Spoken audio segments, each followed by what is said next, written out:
The magnificent Hendersons. Times were hard for the Pablo Fank circus, so harsh that the bank now required half the juggling group be dropped from the troop and the human cannonball to be fired. The escapologist freed from his contract, and the bearded lady was dismissed. Pablo took a long sip from the flask at his hip as he read the last names on his list. The magnificent Henderson brothers were stars of trapeze and high wire, marksmen acrobatic, both brave and dramatic, but who must be forced to retire. They argued that without each other, the trapeze act would just be a swing, but Pablo decreed that he'd only the need for the best in the Fank circus ring.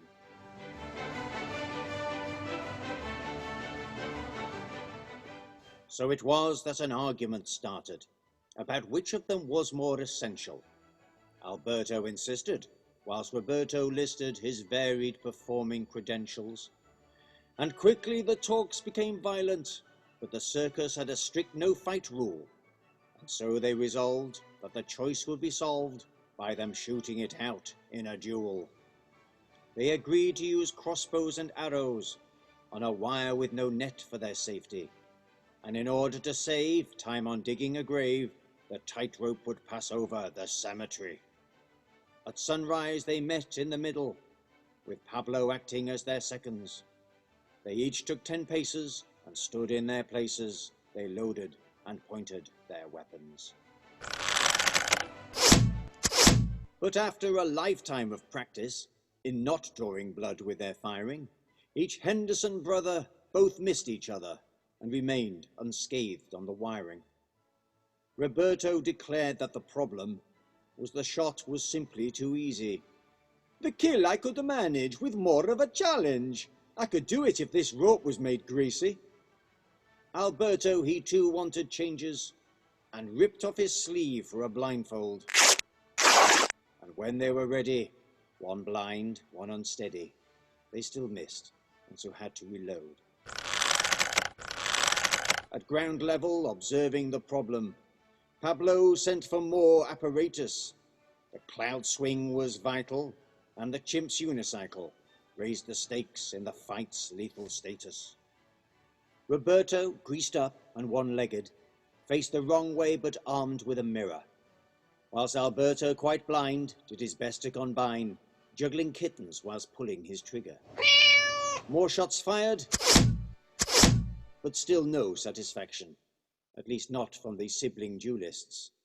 But the brothers' suspension had drawn the attention of quite a few graveyard tourists, which Pablo was keen on exploiting, and sent word for more acts from the circus.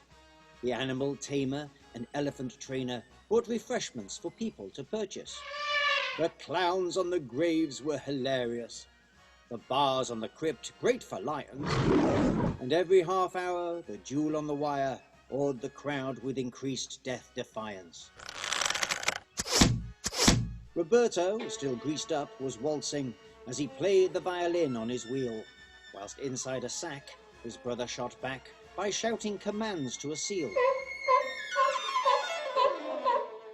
By the time evening fell, they both hadn't, and the darkness now hid their display. But a man from the bank had spoken with Fank, quite impressed with the takings that day. A loan was arranged with no interest, and all acts now were up for rehire. Pablo shouted and waved that the circus was saved, which caused quite a shock on the wire. For the Hendersons' joy at the good news brought their fall and a fatal crash landing. Aww. They had saved the circus, but with grave precursors, as their balance was no longer outstanding.